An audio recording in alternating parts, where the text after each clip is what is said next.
चुनाव की तैयारी का जायजा लेने के लिए कांग्रेस के अध्यक्ष राहुल गांधी ने 7 फरवरी को पार्टी महासचिवों और राज्य प्रभारियों की बैठक बुलाई है। महासचिव बनने के बाद प्रियंका भी इस बैठक में शामिल होंगी। राष्ट्रीय राजधानी दिल्ली में कांग्रेस दफ्तर के बाहर और लुटियन जोन में जगह जगह प्रियंका गांधी के पोस्टर लगाए गए हैं। इन पोस्टर में प्रियंका के साथ राहुल गांधी और पति रॉबर्ट वाड्रा भी नजर आ रहे हैं। प्रियंका गांधी के पोस्टर में नए अंदाज में नारे भी लिखे गए हैं, जिसमें ये बताने की कोशिश की गई है कि कांग्रेस कट्टर सोच पर नहीं बल्कि युवा जोश पर यकीन करती है। प्रियंका गांधी के पति Robert Vadra money laundering case के सिलसिले में आज प्रवर्तन निदेशालय में पेश हुए। उत्तर प्रदेश की जिम्मेदारी आधिकारिक तौर पर संभालने से पहले ही हाल ही में कांग्रेस महासचिव प्रियंका गांधी वाड्रा एक्शन में आ गई हैं। अमेरिका से अपनी बेटी का इलाज कराकर सोमवार रात देश लौटी प्रियंका ने पूर्वी उत्तर प्रदेश में कार्यकर्ताओं को अपने साथ जोड़ने के लिए पर्सनल टच की योजना तैयार की है। लखनऊ में 11 फरवरी से मिशन यूपी की शुरुआत करेंगी प्रियंका। रोड शो से करेंगी शक्ति प्रदर्शन, पार्टी नेताओं के साथ करेंगी बैठक।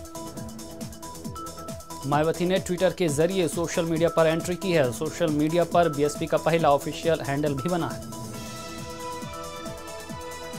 राष्ट्रपिता महात्मा गांधी के पुतले को गोली मारने के मामले में हिंदू महासभा की सचिव पूजा शकुन पांडे को पुलिस ने गिरफ्तार कर लिया है। पुलिस ने पूजा पांडे को दिल्ली से नोएडा में एंट्री करते वक्त गिरफ्तार किया। देश के लाखों सरकारी कर्मचारियों के हड़ताल पर जाने के मद्देनजर योगी सरकार ने आवश्यक सेवा अनुरक्षण अधिनियम एस्मा लगा दिया है। एस्मा लागू करते हुए सरकार ने सभी विभागों और निगमों में हड़ताल पर अगले 6 महीने तक रोक लगा दी। सुप्रीम कोर्ट ने प्रशांत भूषण को इस नोटिस पर 3 हफ्ते में जवाब देने के लिए कहा है। वहीं अटॉर्नी जनरल और केंद्र सरकार को उनके जवाब पर 1 हफ्ते में अपना जवाब देना होगा। सबरीमाला मंदिर में महिलाओं के प्रवेश का मामला एक बार फिर सर्वोच्च अदालत के दर पर पहुंचा है। सुप्रीम कोर्ट में कुल 64 याचिकाओं पर सुनवाई हो रही है, जिनमें कई पुनर्विचार याचिकाएं भी शामिल हैं। मुजफ्फरनगर दंगा मामले में केस हटाने की मंजूरी राज्य सरकार ने पहले ही दे दी थी, जिनके खिलाफ सबूत नहीं मिला तो हम 38 लोगों के खिलाफ केस वापस होगा। इस संबंध में राज्यपाल ने भी अपनी मंजूरी दे दी।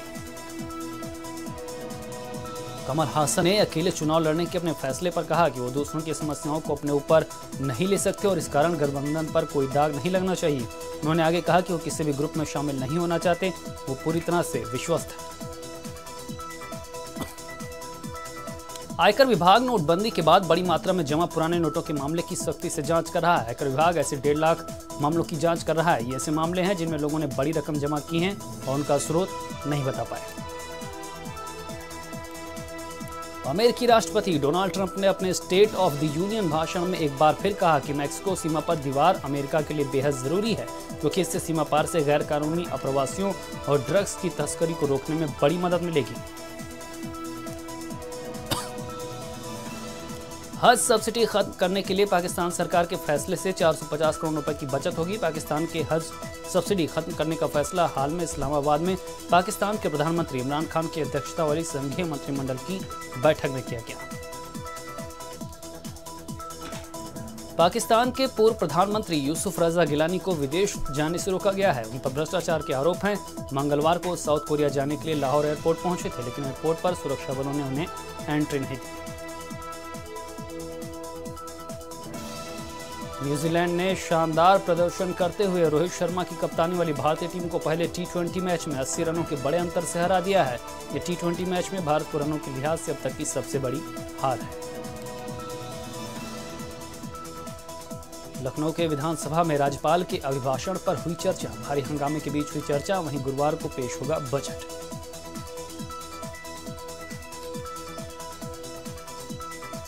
लोकसभा चुनाव के लिए बीजेपी ने कसी कमर। बीजेपी के राष्ट्रीय अध्यक्ष अमित शाह अलीगढ़ दौरे पर रहे। इस दौरान अलीगढ़ में शाह के साथ सीएम योगी भी मौजूद रहे।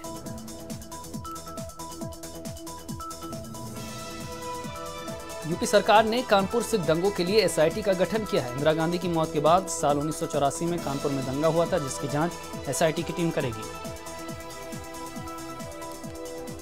राजधानी लखनऊ में मौसम ने एक बार फिर करवट ली। सुबह से ही तेज सर्द हवाओं के साथ बारिश होने के बाद ठंड बढ़ गई। लखनऊ में जिलाधिकारी ने धारा 144 लागू कर दी है। हड़ताल को लेकर जिला प्रशासन ने कदम उठाया है। सभी सरकारी स्थानों का घेराव करने पर रोक लगा दी गई है। सभी एरिया मजिस्ट्रेटों को अनुपालन कराने के आदेश दिए गए हैं। यूपी में कर्मचारी पेंशनरों के लिए 7वां वेतन आयोग लागू किया गया है। प्रदेश के लगभग 16 लाख कर्मचारियों को इससे लाभ मिलेगा। मकान किराया भत्ता नगर प्रतिकर दोगुना किया गया है। छत्तीसगढ़ के पूर्व सीएम रमन सिंह कानपुर देहात पहुंचे, जहां वो लोकसभा इटावा, कन्नौज, फर्रुखाबाद, कानपुर नगर, अकबरपुर क्षेत्र के भाजपा सेक्टर संयोजक बैठक कार्यक्रम में शामिल हुए। प्रयागराज में कुंभ मेला प्रशासन ने अखाड़ा परिषद की बैठक बुलाई। डीआईजी मेला अधिकारियों 13 अखाड़े बैठक में रहे शामिल। बसंत पंचमी के शाही स्नान को लेकर हुई चर्चा। लखनऊ में बेगम हजरत महल पार्क में हजारों की संख्या में पहुंचे प्रसपा कार्यकर्ता कानून व्यवस्था को लेकर कर रहे प्रदर्शन। वहीं मुलायम सिंह यादव और शिवपाल यादव की जय के लगाए नारे।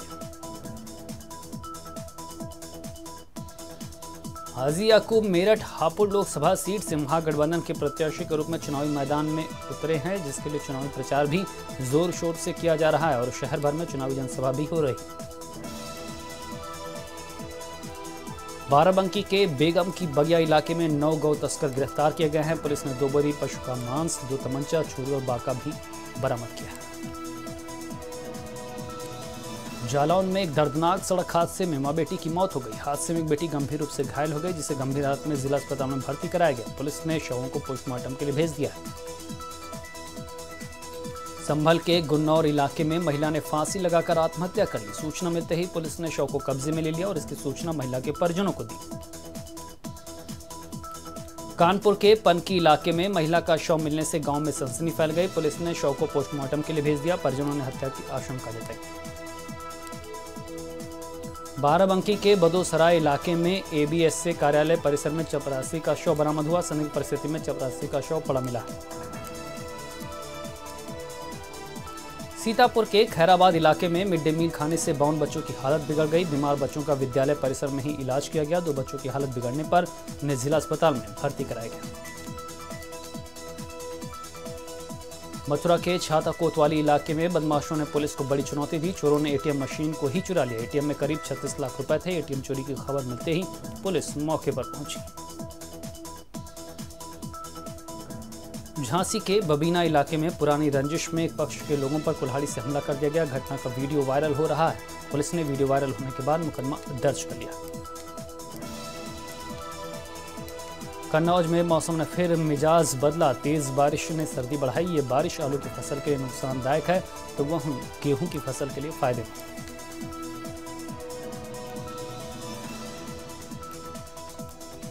हमीरपुर में NH34 पर 12 घंटों से भीषण जाम लगा रहा। 20 किलोमीटर लंबे जाम में हजारों गाड़ियां और यात्री फंसे रहे। मेरठ में स्वाइन फ्लू के मरीजों की संख्या लगातार बढ़ती जा रही है। जनवरी से अब तक स्वाइन फ्लू के मरीजों की संख्या 135 के पार पहुंच गई है। स्वास्थ्य विभाग की लाख कोशिशों के बाद भी मरीजों की संख्या कम नहीं हो रही।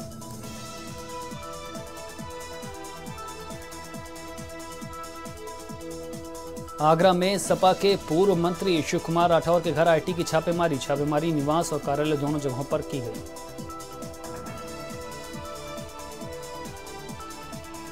मथुरा के वृंदावन इलाके में युवक की हत्या हो गई। युवक का शव वृंदावन की गोधुलीपुरम में मिला। मौके पर पहुंची पुलिस ने शव को कब्जे में लिया।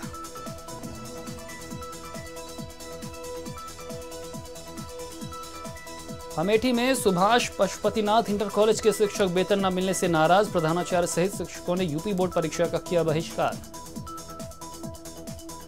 आजमगढ़ में प्रगतिशील समाजवादी पार्टी लोहिया के कार्यकर्ताओं ने महंगाई, अराजकता, बेरोजगारी जैसी समस्याओं पर सरकार के रवैये के खिलाफ धरना प्रदर्शन कर नाराजगी जताई। बिजनौर में बारिश के साथ पड़े ओले, किसानों को आलू की फसल में हुआ नुकसान। ठंडी हवाएं चलने से सर्द हुआ मौसम। हमीरपुर में अस्थायी गौशाला में चारे पानी का इंतजाम न होने से मर रही गायें। प्रशासन की तरफ से कोई नहीं आ रहा इन जानवरों की सुध लेने।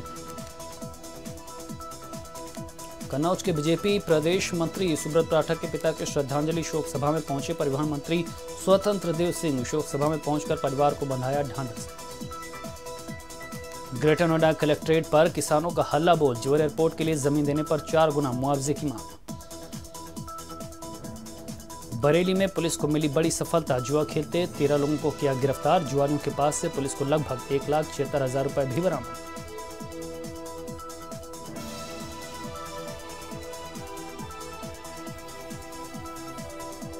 आगरा के फतेहाबाद में कोल्ड स्टोरेज पर तहसील प्रशासन की कार्रवाई। अवैध रूप से चल रहे Vaishnav cold warehouse private limited को किया सीज। झांसी में पुरानी पेंशन बहाली को लेकर कर्मचारियों ने अनिश्चितकालीन आंदोलन किया। कामकाज बंद कर सिंचाई विभाग के दफ्तर के बाहर किया प्रदर्शन। बिजनौर में पुरानी पेंशन बहाली की मांग को लेकर राज्य कर्मचारियों ने कार्य बहिष्कार कर विकास भवन पर किया जोरदार प्रदर्शन। मांगे पूरी न होने तक जारी रहेगा प्रदर्शन। मुरादाबाद में भी पुरानी पेंशन बहाली की मांग को लेकर जिले भर के सभी प्राइमरी और जूनियर हाई स्कूल के शिक्षक रहे हड़ताल पर। हाथरस पुलिस की सट्टा कारोबारियों पर बड़ी कार्यवाही। सदर कोतवाली से 12 सटोरियों को पकड़ा। पुलिस का चौकीदार भी सट्टे के व्यापार में संलिप्त। संभल में पुलिस अधीक्षक ने खुलासा करते हुए बताया कि थाना प्रभारी निरीक्षक ने चेकिंग के दौरान 2 शराब तस्करों को गिरफ्तार किया है और एक तीसरा आरोपी फरार हो गया, जिसकी गिरफ्तारी के प्रयास किए जा रहे हैं। अमरोहा के हसनपुर कोतवाली इलाके के 83 हसनपुर मार्ग पर स्थित गुरु कृपा इंडस्ट्रीज में आज आयकर विभाग की मुरादाबाद से आईटी टीम ने जमकर छापेमारी की। इस छापेमारी की वजह से हड़कंप मचा हुआ और अभी भी आईटी विभाग की छापेमारी जारी है। झांसी में रक्सा थाना क्षेत्र के सारमऊ गांव में हथियारों से लैस बदमाशों ने एक घर में डकैती डाली और परिवार के लोगों की जमकर मारपीट के बाद लूट की वारदात को अंजाम दिया। शामली में एसपी ऑफिस के पास गन्ने के खेत से युवक का शव मिलने से सनसनी फैल गई। युवक का शव पीट कर हत्या के बाद फेंके जाने की आशंका जताई जा रही है। सूचना पर पुलिस ने शव को कब्जे में लेकर पोस्टमार्टम के लिए भेज दिया।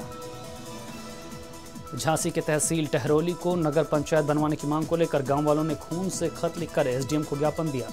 20 साल पहले टहरौली को तहसील बनाया गया था। बांदा में पुरानी पेंशन बहाली को लेकर सैकड़ों राज्य कर्मचारियों ने विकास भवन में सुबह से ही धरना प्रदर्शन किया। कई विभागों के सरकारी कर्मचारी ने ऑफिसों में ताला बंद कर हड़ताल कर दी, जिसकी वजह से लोगों को भारी परेशानियों का सामना करना पड़ा।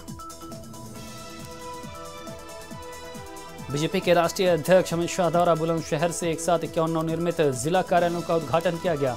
महोबा में भी पार्टी अध्यक्ष के निर्देश पर मुख्यालय स्थित कार्यालय में विधिवत पूजा अर्चना के बाद उद्घाटन किया गया। शामली के दिल्ली सहारनपुर हाईवे पर बाइक और कार के आमने सामने की भिड़ंत हो गई। हादसे में दोनों गाड़ियों के परखच्चे उड़ गए और बाइक सवार युवक की मौके पर ही मौत हो गई।